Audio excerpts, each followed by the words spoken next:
What was the point of watching guns be sold and change hands, supposedly headed from Mexico, and not stopping them? I can't tell you that, ma'am. What was the reason given?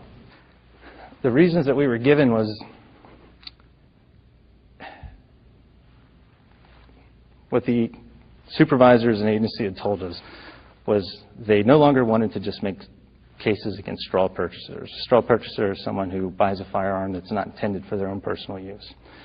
That they wanted to make the bigger cases, to take off, drug trafficking organizations or cartel organizations, to finally make that leap from the underlings to the management, the coordinators of such things.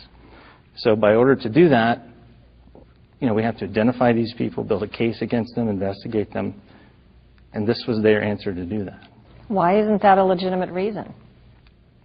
Because a lot of people are going to get hurt with those firearms between the time we let them go and the time they're recovered again in a crime.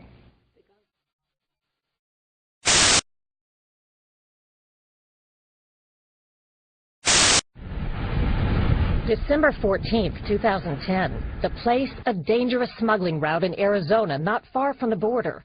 A special tactical border squad was on patrol when gunfire broke out, and Agent Brian Terry, shown here in a training exercise, was killed.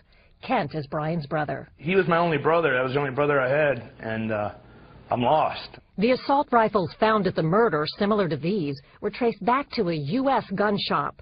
Where they came from and how they got there is a scandal so large, some insiders say it surpasses the shootout at Ruby Ridge and the deadly siege at Waco.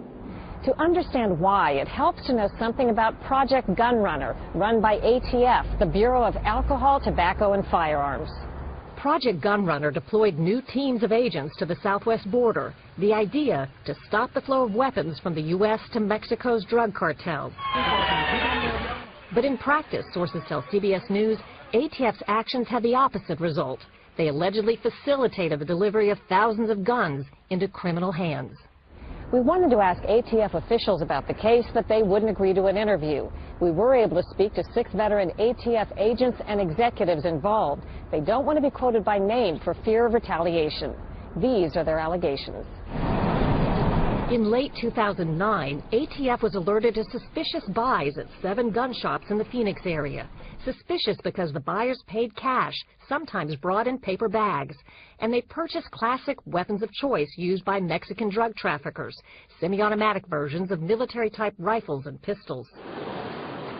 Sources tell CBS News several gun shops wanted to stop the questionable sales, but ATF encouraged them to continue. It's not about justice, it's not about agenda, it's not about mobilizing people, it's about dialing for corporate dollars. These two parties have sold the U.S. government and the American people to the highest bidders.